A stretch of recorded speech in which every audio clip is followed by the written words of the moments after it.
Have you ever wondered who the most fearsome figure in the history of One Piece truly is? It's not Roger, nor is it Whitebeard.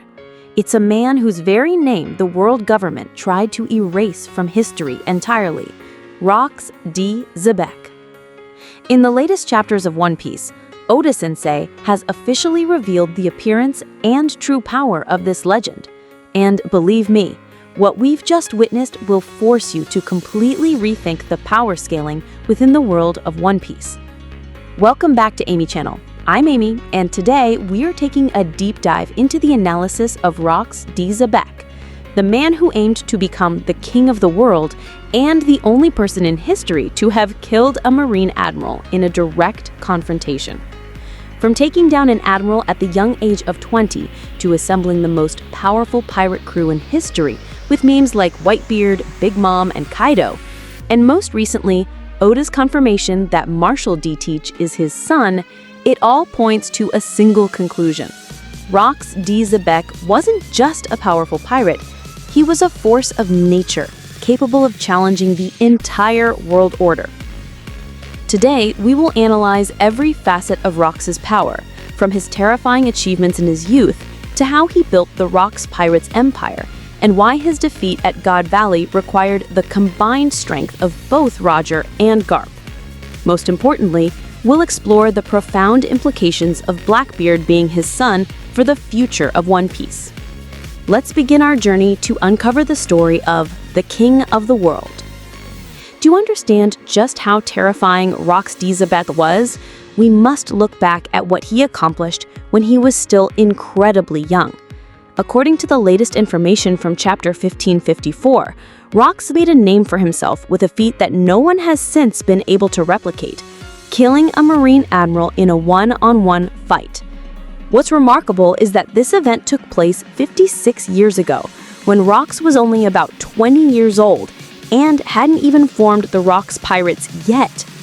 Imagine a young man infiltrating the Holy Land of Mary Joyce during the Reverie, confronting an admiral, one of the Marines' strongest assets, and killing him swiftly.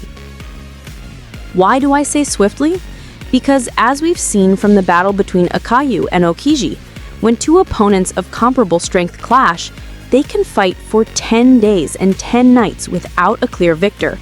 Yet Rox finished off an admiral quickly enough that the Holy Knights couldn't even intervene in time, demonstrating an overwhelming power gap between them. This act not only earned Rox a colossal bounty right from the start, but also sent shivers down the spines of the world government. A 20-year-old who could penetrate the very heart of world power and eliminate one of their most valuable assets was the clear sign of an existential threat. After forging his reputation in blood and fire, Rox began to build what many consider the most powerful pirate crew in history, the Rox Pirates.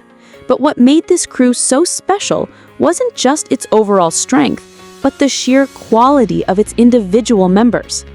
Edward Newgate, the future Whitebeard, who would be known as the world's strongest man. Charlotte Linlin, the future Big Mom, a Yonko with the terrifying power of the Soul Fruit. Kaido, the world's strongest creature, a man who couldn't even die when he tried to take his own life. Shiki, the Golden Lion, a man who could make entire islands fly. All of these names, individuals who would later become legends in their own right, once served under Rox's command. What does this tell us? That Rox possessed not only immense personal strength, but also exceptional charisma and leadership. According to information from Chapter 1155, Rox used the Davy-back fight to recruit these formidable figures. The Davy-back fight is an ancient pirate tradition where the loser must swear allegiance to the winner.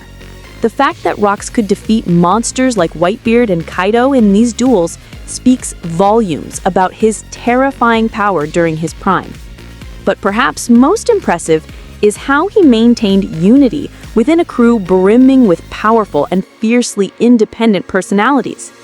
Men like Whitebeard and Shiki, who bowed to no one, were willing to follow Rox. This can only be explained by one thing: absolute power and a vision grand enough to convince even these masters. You might think I'm exaggerating Rox's power, but just listen to what his own enemies had to say.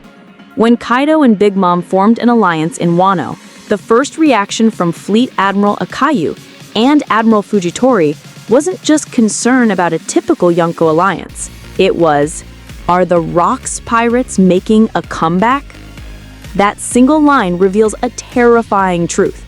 In the eyes of the current Marine leadership, the threat level of 2 Yonko joining forces is merely equivalent to Rocks alone in his prime. Let that sink in for a moment. 2 of the most powerful individuals in the current era, when combined, are only as threatening as Rocks D. Xebec was back in his day. This isn't a coincidence. We must remember that both Kaido and Big Mom were once Rocks' subordinates, and they, more than anyone, understood their former captain's true strength.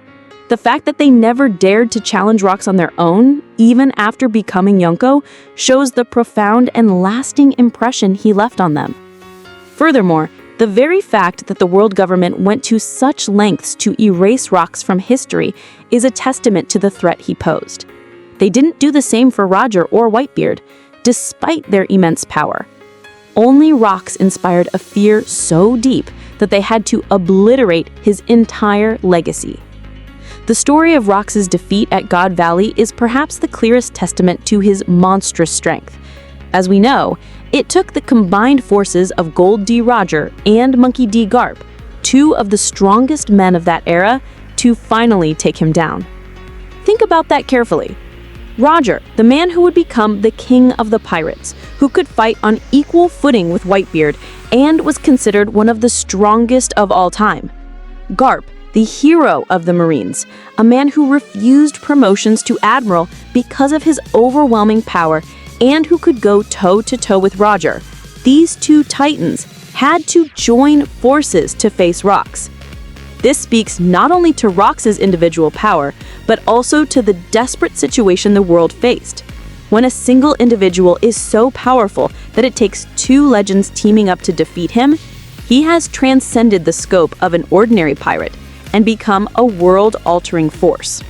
Even more intriguing is that while Garp was hailed as the hero of the Marines for this victory, neither he nor Roger ever wanted to speak about the God Valley incident. This suggests their victory was far from easy, and that they may have paid a heavy price to bring Rocks down.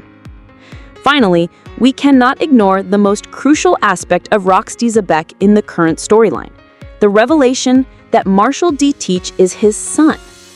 This bombshell from chapter 1554 is not just a shocking twist, it unlocks profound implications for the future of One Piece. Blackbeard inherited not only his father's appearance, with the distinctive 2-toned hair and similar facial features, but also his ambition to become the king of the world. This explains Blackbeard's audacious moves, such as infiltrating Impel Down, crashing the Marineford War, and aggressively expanding his territory. The fact that Blackbeard can wield 2 double fruits, something theoretically impossible, may also be linked to his heritage. Perhaps Rocks' D bloodline possesses a unique trait that allows for this, which could be why the 5 elders once spoke so meaningfully about Blackbeard's special lineage. Moreover, the fact that Whitebeard, once Rocks' right-hand man, took Teach into his crew may not have been a coincidence. Perhaps Whitebeard recognized Teach's true identity and wanted to guide his former captain's son down a better path. How ironic, then, that Teach would be the one to kill his adoptive father, repeating the tragedy of the previous generation. With Rocks being established as a power level beyond even the Yonko and Admirals, a tier that fans might call king level, Oda is setting the stage for the final standoff between Luffy and Blackbeard.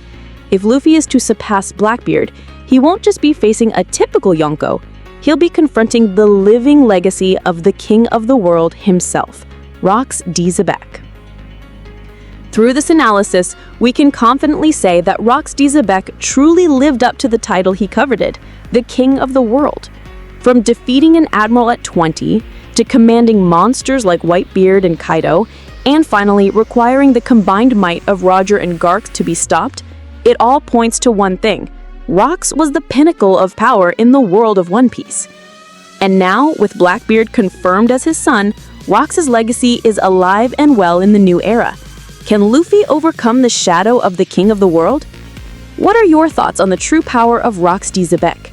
Do you think Blackbeard will surpass his father? Share your thoughts in the comments below.